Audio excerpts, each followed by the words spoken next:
नमस्कार छात्रों, स्वागत है आपका मेरे इस YouTube चैनल मेजर टारगेट में, जिसका एकमात्र उद्देश्य है बिहार में टॉपर्स देना। जी हाँ दोस्तों, चंदन की खुशबू को रेशम का हार, चंदन की खुशबू को रेशम का हार, सावन की सुगंध और बारिश का फुहार, चंदन की खुशबू को रेशम का हार, सावन की सुगंध और बारिश का फुहार, राधा की उम्मीद को कृष्ण का प्यार, राधा की उम्मीद को कृष्ण का प्यार, कन्हैया की महिमा, कन्हैया की प्यार, कन्हैया में श्रद्धा और कन्हैया से संसार। जी हाँ दोस्तों, आप सबको मुबारक हो श्री कृष्ण जन्माष्टमी का ये त्यौहार।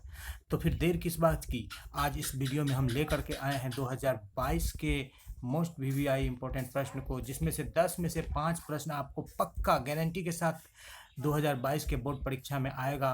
और इस प्रश्न से आपको कम से कम 25 नंबर आपको आने जा रहे हैं बोर्ड परीक्षा में। क्योंकि इस प्रश्न से आपको शॉर्ट के साथ साथ लॉन्ग और ऑब्जेक्टिव भी इसमें आपको कवर हो जाएगा दोस्तों। ये 10 सब्जेक्टिव प्रश्न को यहाँ पर दिया गया है दोस्तों, तो वीडियो को स्किप नहीं करेंगे, शुरू से अंत तक पूरी तरह से बिना पलक को झपकाए वीडियो को देखेंगे और यही प्रश्न परीक्षा में आएगा और 2022 का आपको टॉपर बनाएगा।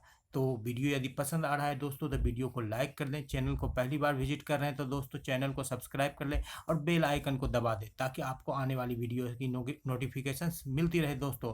तो फिर देर किस बात की, चलते हैं पहले प्रश्न पर। आज का पहला प्रश्न ये रहा दोस्तों आपके बीच, समतल दर्पण द्वारा बना प्रतिबिंब का आवर्धन +1 है, इसका अर्थ क्या है? जी हाँ दोस्तों, +1 आवर्धन प्लस चिन्ह यह बात को प्रदर्शित करता है कि प्रतिबिंब सीधा है। सीधा प्रतिबिंब के लिए प्लस लेते हैं और उल्टा प्रतिबिंब के लिए क्या लेते हैं दोस्तों? माइनस लेते हैं। और एक से हमें पता चलता है कि प्रतिबिंब का आकार वस्तु के आकार के बराबर है। जी हाँ दोस्तों, समतल दर्पण के द्वारा, जो समतल दर्पण होता है उसकी तरह किस प्रकार की प्रतिबिंब बनाया जाता है? जितनी दूरी पर वस्तु रखी जाती है उतनी ही दूरी पर प्रतिबिंब इधर बनता है। काल्पनिक प्रतिबिंब, और काल्पनिक प्रतिबिंब होता कैसा है? उतना ही आकार का होता है जितने आकार का वस्तु को लिया जाता है। मान लीजिए 5 सेंटीमीटर की वस्तु ली गई तो प्रतिबिंब कितना का बनेगा? 5 सेंटीमीटर। तो इसीलिए इसको हम लोग क्या बोलते हैं? +1 आवर्धन। प्लस किसके लिए आता है? सीधा वस्तु के लिए आता है। यदि किसी भी प्रश्न के किसी भी कॉन्सेप्ट में कोई दिक्कत हो तो आप बेझिझक अपने कमेंट बॉक्स में लिखेंगे और आप यह बताने की कोशिश करेंगे कि दोस्तों कि इन 10 प्रश्नों में से आपको कितने प्रश्न पूरी तरह से याद है, ताकि आप अपने परीक्षा के बारे में भी बता सके कि आपकी तैयारी का स्तर क्या है और इस हिसाब से हम आगे की भी रणनीति तैयार करेंगे। तो फिर दोस्तों देर किस बात की, चलते हैं अगले प्रश्न पर। अगला प्रश्न ये रहा दोस्तों, उत्तल लेंस की उस लेंस की फोकस दूरी ज्ञात कीजिए जिसकी क्षमता -2 डायप्टर है। इस तरह के प्रश्न शॉर्ट में और ऑब्जेक्टिव में आते हैं। लेंस की फोकस दूरी क्या होती है दोस्तों? बराबर 1/, लेंस की क्षमता। लेंस की फोकस दूरी क्या होती है? 1/, लेंस की क्षमता। P बराबर होता है 1/f। f को क्या चीज़ में लेना रहता है दोस्तों? मीटर में लेना रहता है। और f बराबर 1/p। तो वो इधर से आप इसको इधर कर देंगे तो ये इधर आ जाएगा और ये इधर आ जाएगा। तो यहाँ पर हमको क्या निकालना है दोस्तों? फोकस दूरी निकालना है और उसका क्षमता दिया है। तो f बराबर 1/p। f बराबर क्या लगा दिए दोस्तों? 1/p। तो f का मान, p का मान कितना है? 2 क्या है? डायप्टर माइनस में, तो इससे 1/2 को हम लोग भाग देंगे तो क्या होगा? 0.5 आएगा माइनस में। तो 0.5 को हम लोग जब 100 से गुना करेंगे दोस्तों तो क्या आएगा? 50 सेंटीमीटर आ जाएगा माइनस में।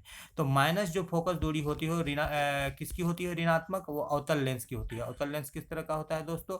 आप देख लेंगे कि अवतल लेंस किस तरह का होता है दोस्तों। तो अवतल लेंस इस तरह का होता है दोस्तों। अवतल लेंस किस तरह का होता है? अवतल लेंस इस तरह का होता है, जिसमें जब प्रकाश की किरण आती है तो वो बाहर चली जाती है और इधर अकड़ती हुई प्रतीत होती है। तो उसका फोकस किधर होता है? इसके ऑप्टिकल सेंटर से बाएं, और इसलिए ये माइनस होता है। और अवतल लेंस का किस चीज़ में यूज़ किया जाता है दोस्तों? तो शॉर्ट साइटेडनेस, निकट दृष्टि दोष को दूर करने के लिए भी अवतल लेंस का दूर किया जाता है। तो आप इससे ये भी जान सकते हैं कि जिस भी व्यक्ति के चश्मे का जो चश्मा यूज़ कर रहा है, कोई व्यक्ति आपका दोस्त यार या कोई भी आपको एग्जाम के लिए, और माइनस उसका पावर कैसा है? माइनस में है। माइनस में पावर है, 1 डायप्टर, 2 डायप्टर, 0.1 डायप्टर, कुछ भी वो माइनस में उसके लेंस का क्षमता है, उसके द्वारा यूज किए गए चश्मे का क्षमता है माइनस में, तो वो उसको निकट दृष्टि दोष से वो व्यक्ति पीड़ित है, वो दोस्त आपका पीड़ित है। तो चलते हैं अगले प्रश्न पर दोस्तों। ये रहा आपके बीच, अवतल लेंस के मुख्य फोकस को परिभाषित कीजिए। तो मुख्य फोकस क्या होता है कि जब भी किसी दर्पण या लेंस से परावर्तन या अपवर्तन के बाद जब भी प्रकाश की किरण मुख्य अक्ष को जिस बिंदु पर काटती है उसको हम लोग फोकस करते हैं। यहाँ पर तो अवतल लेंस की बात की गई है दोस्तों।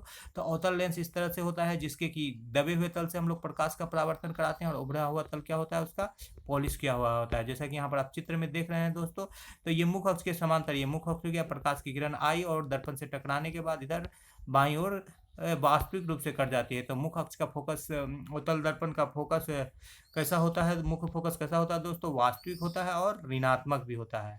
कैसा होता है, वास्तविक होता है और ऋणात्मक भी होता है, निगेटिव भी होगा और कैसा होगा, और रियल भी होगा। तो इस तरह से अवतल दर्पण पर मुख्य अक्ष के समांतर जब चल रही प्रकाश किरणें दर्पण से परावर्तन के बाद मुख्य अक्ष को जिस बिंदु पर मिलती है वो अवतल दर्पण का मुख्य फोकस कहलाता है। इतना तो हो गया दोस्तों। इसके साथ साथ एफ दर्पण का मुख्य फोकस है।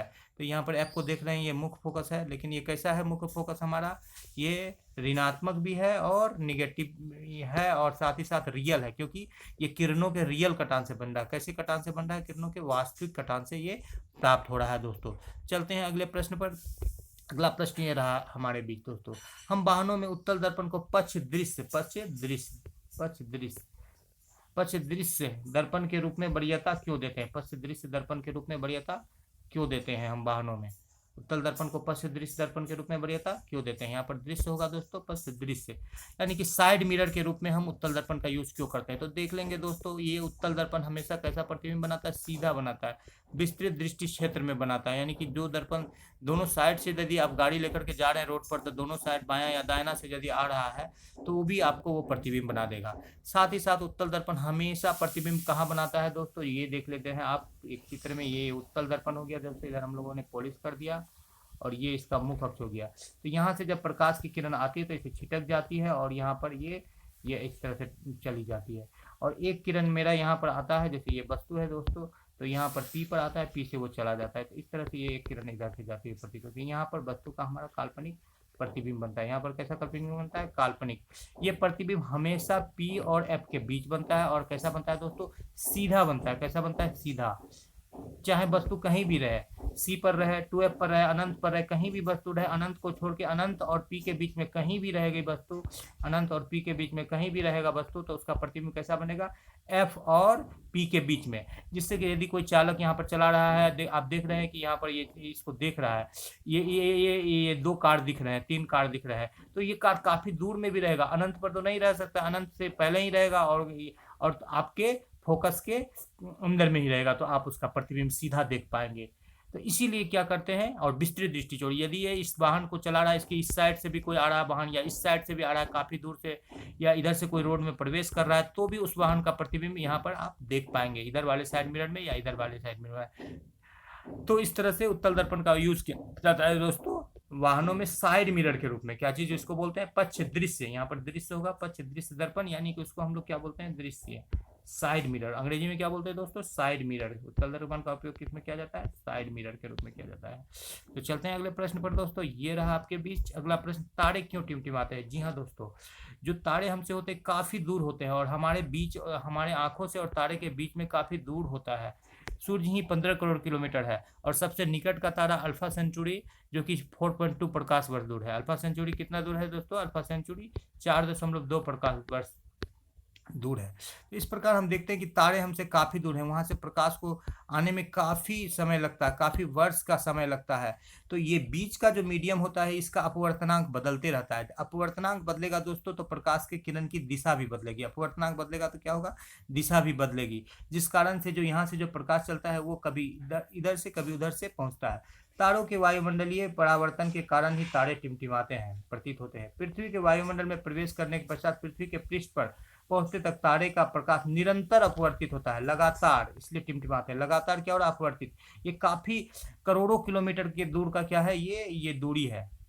सब तारे का दूरी अलग अलग है, वो करोड़ों किलोमीटर, वहां से वर्षों लग जाते हैं। क्योंकि तारे बहुत दूर है, अतः वह प्रकाश के बिंदु स्रोत के सन्निकट हैं और लगता है कि एक बिंदु से प्रकाश आ रहा है। जैसा कि पृथ्वी के वायुमंडल की बदलती भौतिक अवस्थाओं के कारण तारों से आने वाले प्रकाश का पथ क्या होता है, परिवर्तित होते रहता है। तारे से आने वाले प्रकाश का पथ क्या होता रहता है, परिवर्तित होता है, जिस कारण तारे की हम क्या चीज को देखते हैं, वास्तविक स्थिति के बजाय पर क्या देखते हैं, आभासी स्थिति को देखते हैं, जो विचलित होती रहती है, जो बदलती रहती है, जिस कारण हमें तारा क्या होता है, झिलमिलाता हुआ प्रतीत होता है। यदि सिंपल वेज में आप जानना चाहेंगे तो दोनों वायुमंडलीय अपवर्तन के कारण तारे से हमारे आंखों के बीच में जो बहुत सारा वायुमंडल, बहुत करोड़ों किलोमीटर का जो वायुमंडल पड़ रहा है, उस वायुमंडल का अपवर्तनांक लगातार क्या हो रहा है दोस्तों, बदल रहा है, जिस कारण से तारे से आने वाली, हमारे आंखों तक आने वाली प्रकाश की दिशा भी लगातार बदलती रहती है, जिस कारण हम बदलते हुए आभासी प्रतिबिंब को देखते हैं और हमें तारा कैसा दिखता है दोस्तों, टिमटिमाता हुआ दिखता है। तो चलते हैं अगले प्रश्न पर। यहाँ पर ऑब्जेक्टिव आता है, तारे के टिमटिमाने का कारण क्या है? वायुमंडलीय अपवर्तन, या ये एक वर्ड में यदि ऑब्जेक्टिव बनाएंगे तो कैसा प्रतिबिंब हम लोग देखते हैं? अब बदलता हुआ आभासी प्रतिबिंब। तो चलते हैं अगले प्रश्न पर दोस्तों। ये रहा आपके बीच, किसी अंतरिक्ष यात्री को आकाश नीले रंग का या काले रंग का क्यों दिखाई पड़ता है? किसी अंतरिक्ष यात्री को आकाश नीले की अपेक्षा काला क्यों दिखता है?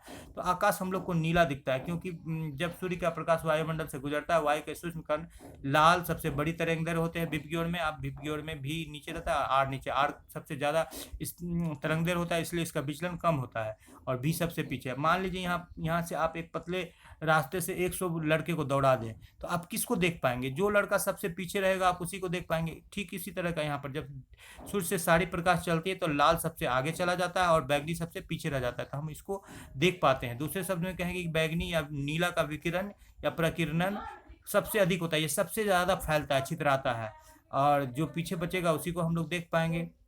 जहाँ तक अंतरिक्ष का बात है दोस्तों, तो अंतरिक्ष में जो प्रकाश जाती है सूर्य से कहाँ जा रही है? प्रकाश सूर्य से कहाँ जा रही है? अंतरिक्ष में ऊपर चली जा रही है। वहाँ पर कुछ नहीं है, कोई वायुमंडल नहीं है, तो किसी भी रंग के प्रकाश किरण का, चाहे वो लाल रहे, चाहे वो नीला रहे, चाहे वो परावर्तन नहीं होता है, किसी का भी स्कैटरिंग नहीं होता है, किसी का भी प्रकीर्णन नहीं होता है, जिस कारण से हमको अंतरिक्ष कैसा दिखता है? नीला दिखता है। एक दूसरा भी कारण है आकाश का नीला दिखने का। हमारे पृथ्वी में दोस्तों जो है 74% क्या है? जल है। जल किस कलर का होता है? नीला कलर का। वो जल कहाँ है? समुद्र में।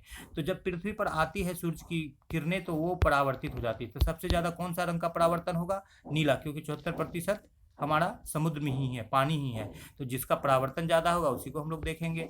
दूसरा क्या है? प्रकीर्णन। जैसे जो भी गया तो सबसे ज़्यादा छितराया कौन? वायलेट और ब्लू। विबग्योर में वायलेट, इंडिगो और ब्लू सबसे ज़्यादा यही छितराता है। तीनों का मिला हुआ रूप हम लोग देखते हैं, आसमानी या नीला रंग का आकाश को देखते हैं। तो इस तरह से अंतरिक्ष यात्री आकाश को नीले की अपेक्षा काला दिखता है। हम लोग को नॉर्मली आकाश नीला दिखता है, और अंतरिक्ष यात्री को कैसा दिखता है? काला, क्योंकि अंतरिक्ष में जब भी प्रकाश किरण जाती है तो सारे की सारी किरण चली जाती है, किसी भी किरण का प्रकीर्णन या परावर्तन या अपवर्तन नहीं होता है दोस्तों।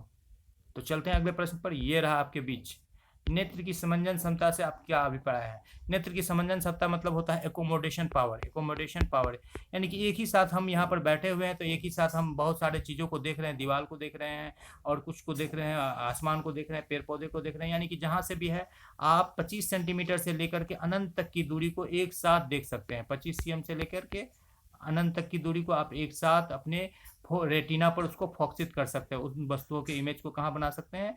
रेटिना पर। ये हमारे नेत्र लेंस की क्षमता है कि हम 25 सेंटीमीटर से लेकर के अनंत तक की वस्तु को एक साथ उनके प्रतिबिंब को कहाँ समायोजित कर सकते हैं? रेटिना पर। इसी पावर को, इसी एकोमोडेशन पावर को, इसी समायोजन की क्षमता को हम लोग क्या करते हैं? समंजन क्षमता। इसी को हम लोग कहते हैं समंजन क्षमता, एकोमोडेशन पावर कहते हैं दोस्तों। काफ़ी इंपॉर्टेंट प्रश्न है।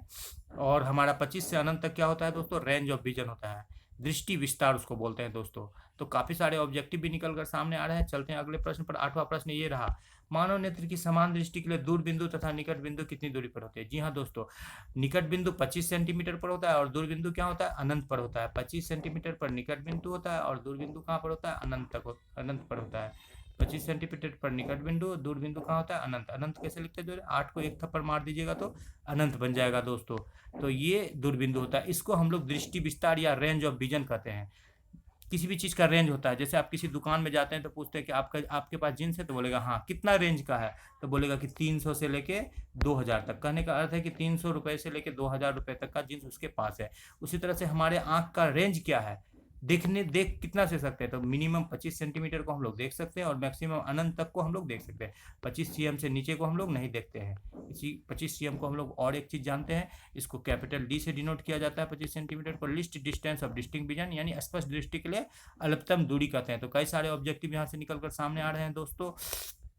चलते हैं अगले प्रश्न पर। यह रहा आपके बीच 9वां प्रश्न, कुचालक और अर्धचालक पदार्थ किसे कहते हैं? चालक पदार्थ हम लोग जानते हैं दोस्तों। सुचालक ऐसे पदार्थ जिनसे विद्युत धारा आसानी से प्रभावित होती है, बिना किसी रुकावट के प्रभावित होती है, उसे हम लोग चालक कहते हैं। इनका जो चालकता होता है 10⁻7 के रेंज में होता है। ठीक है, 10⁻7 के रेंज में होता है। विशिष्ट चालकता, इसका रो जो बोलते हैं हम लोग, 10⁻7 के बीच में होता है। सोना, चांदी, कॉपर, और यहाँ पर बताया गया सोना सबसे अच्छा सुचालक है, ये गलत है दोस्तों। सबसे अच्छा सुचालक कौन है? चांदी। सबसे अच्छा कौन है? चांदी, और सोने दूसरा नंबर पर आता है। यहाँ पर सोना क्या आता है, दूसरे नंबर पर आता है।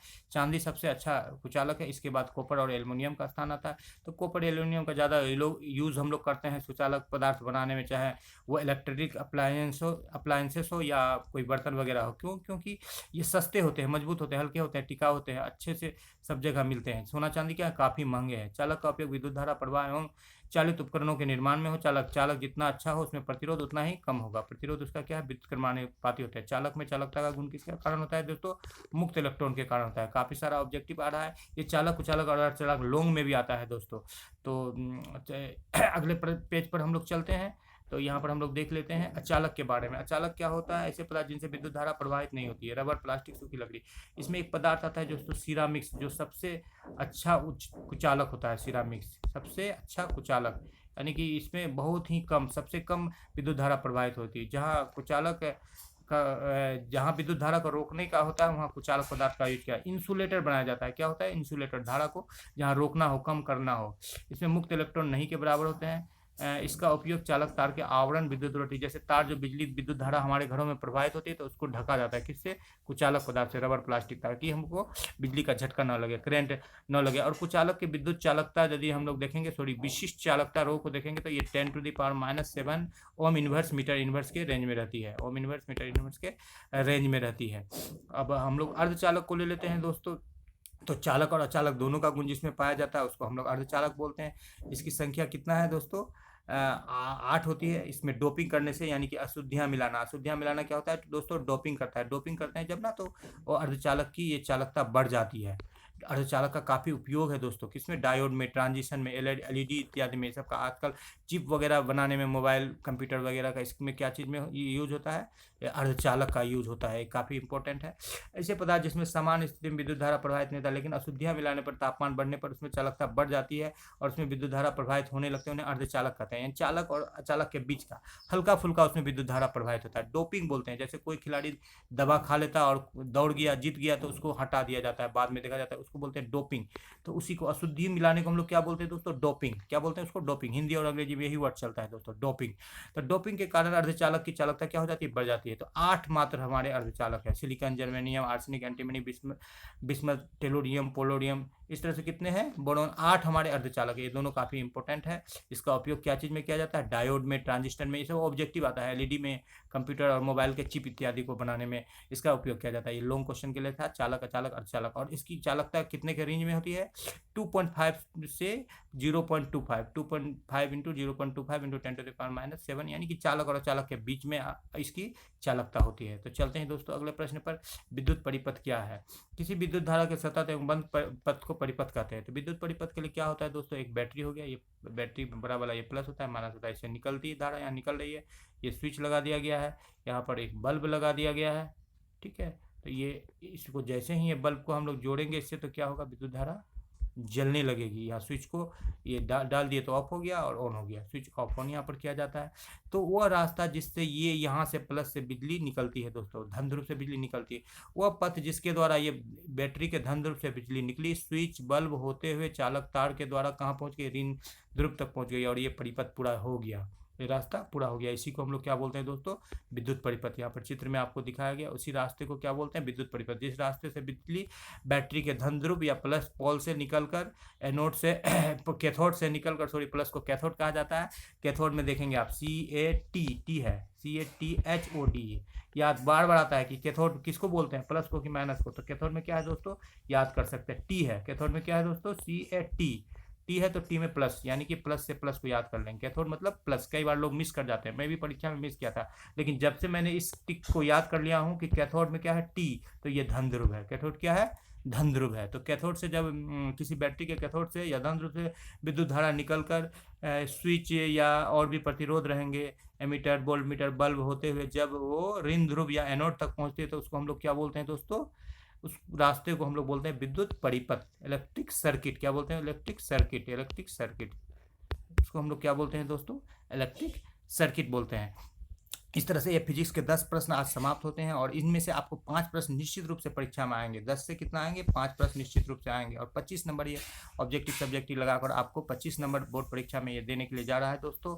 तो चलते हैं हम अपने अगले सेगमेंट पर जीवन रूपी नाव को के हम है खेवैया, जीवन रूपी नाव के हम है खेवैया, अगर मझधार में डूबने लगे नाव तो मत डरना भैया। जीवन रूपी नाव के हम है खेवैया, अगर मझधार में डूबने लगे नाव तो मत डरना भैया।